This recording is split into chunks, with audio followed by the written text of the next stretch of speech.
Hello guys, welcome back to my channel. So today we're reading a Reddit horror story that starts off completely normal. A regular morning. A normal routine. Nothing strange at all. But then the narrator notices something small. Something that feels off. And the more the day goes on, the more that feeling turns into fear. Because this isn't the kind of horror where something jumps out at you. It's the kind where you slowly realize something is wrong, and you don't know why. All right, let's get into it.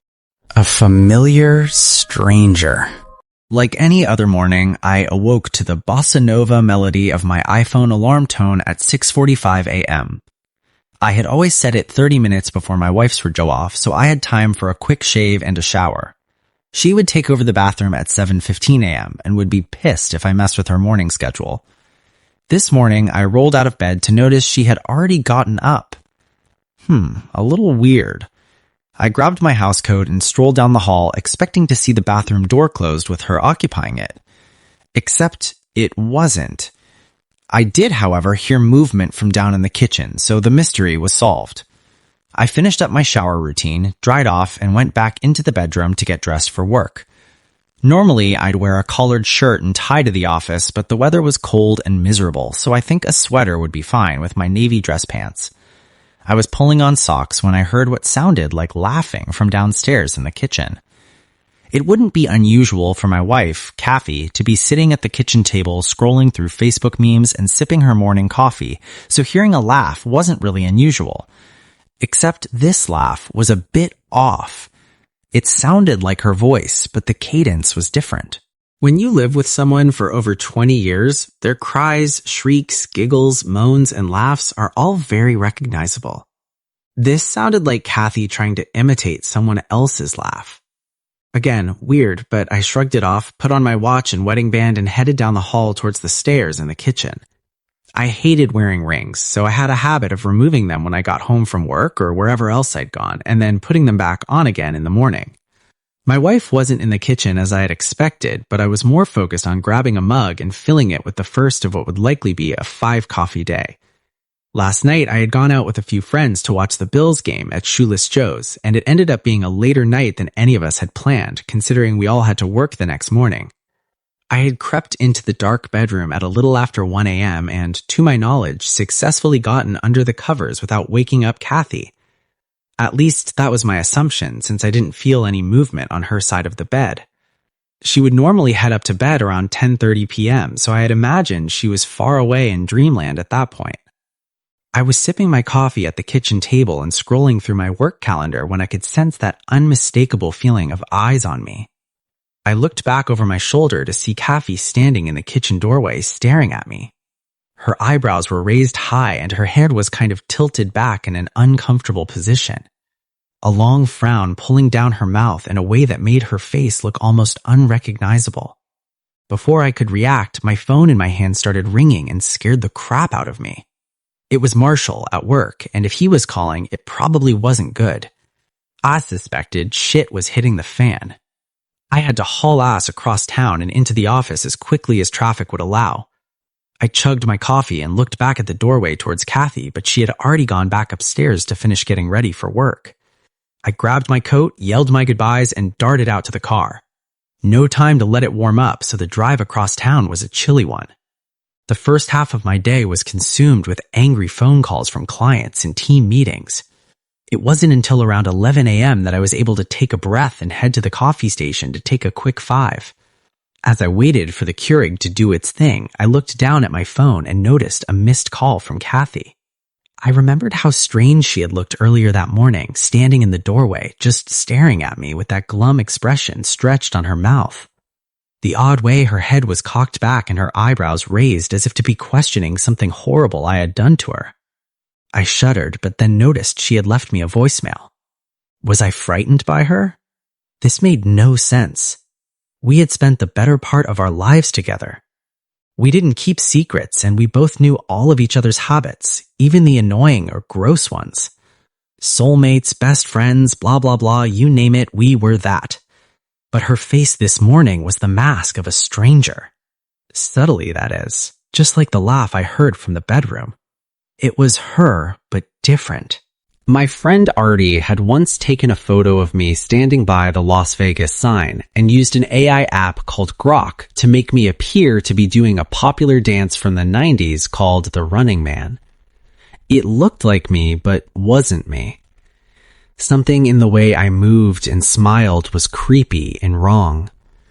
I remembered laughing that day when he showed me, but deep down inside, I hated it. This is the best way I can describe how Kathy made me feel this morning. I held my phone up to my ear to listen to the message she had left.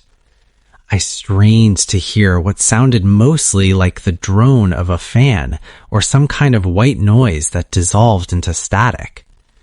This went on for a good 10 seconds, and I was about to hang up when I very faintly heard what sounded like Kathy crying. Then nothing. The message just ended abruptly. I tried to call her back several times, but it would always go straight to voicemail. My mind was racing. There had to be a reasonable explanation for what was happening, but the way my day was going, I didn't have another second to contemplate it. 6 o'clock arrived in record time, and as I was grabbing my jacket from the coat room, I bumped into Jen, who manned our front desk and spent most of her day forwarding phone calls to the sales staff. "So, did you and your wife have a lunch date or something today?"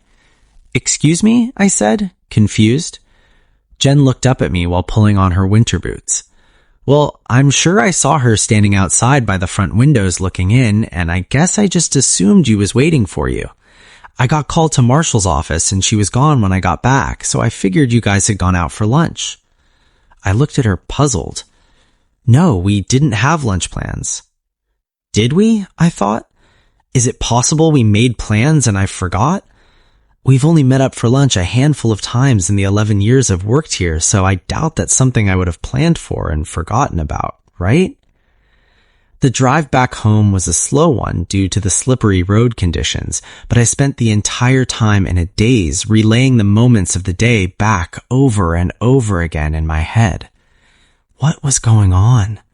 Why had Kathy been standing outside of my office and didn't even bother to come in and say hi? The way her face had looked this morning, staring at me from the kitchen doorway. The way her laugh had sounded from downstairs, and the odd voicemail she had left me. It was odd, right? Or was I just making something out of nothing? A lack of sleep and a few too many Stellas the night before? Maybe. But I'd be lying to myself if I said I wasn't feeling a little bit apprehensive about walking through my front door knowing she was inside waiting for me. I pulled into the driveway, unlocked the front door, and then quickly realized I had been wrong. I had been wrong about one thing anyways. She wasn't inside waiting for me. "Kathy?" I called out, my voice breaking through the silence as I stood inside the front entry of my home. The hallway in front of me stretched out into darkness and the faintly visible green carpet runner that led up to the second level. I reached out for the light switch, but even after the room was lit up, my unease remained. I called out Kathy's name again, but heard nothing. She was always home by 5:30 p.m. The silence was jarring. Kathy would typically be in the kitchen preparing dinner by now, with a glass of wine and her dinner music playlist playing softly on the Echo speaker. The only sound now was my shoes padding on the stairs as I climbed up towards the bedroom. Another dimly lit hallway stretched out in front of me. The bathroom door mostly closed on my left-hand side, and the bedroom door hung open to my right. "Kathy?" my voice cracked. I entered the dark bedroom and my heart stopped. What the hell was going on? Why was she doing this to me? Was this some kind of prank? That made no sense. Kathy had a sense of humor, but this wasn't it. She would share jokes and cackle out loud at every episode of The Office, but she would never play a cruel prank like this. Would she? I quickly turned on the light and let out a big sigh of relief when I realized the figure in the corner was just a dress hanging off the open door of Kathy's armoire. "Jesus," I said out loud and managed a bit of a laugh. The relief quickly dissipated though, as I still had no idea what the hell was going on. I took off my ring and put it away, switched off the light, and walked towards the bathroom. Of course, she wasn't in there, standing quietly in the dark, waiting for me to enter, but I don't think I would have been surprised to find her there either. That was a crazy thought. This was my wife. Why was my heart pounding in my chest? I splashed water on my face and headed back down the stairs towards the kitchen. The fluorescent lights lit up the room. The kitchen table stretched to my right, just how I had left it, and the modest kitchen island to my left. There was something on the island. I had been in such a rush this morning I hadn't noticed it. I walked up to the counter and picked up the note that contained my wife's handwriting. A note she had left for me last night. John, I'm not sure what time you will be home from the bar tonight, but I have to go immediately. I just received a call from my mom. Dad is in the hospital. He was in a serious car accident and is on life support. To make matters worse, my cell phone slipped from my hand after I hung up with her, and I can no longer get it to work. I'm sorry I can't wait for you to get back home. My Uber will be here to take me to the airport in 5 minutes. I won't be able to call you until tomorrow night. I'll explain everything and give you an update as soon as I can. Love, Kathy. I read the note over and over again. My hands were shaking as I stood there in disbelief. Who was in the kitchen with me this morning? Who did I hear laughing?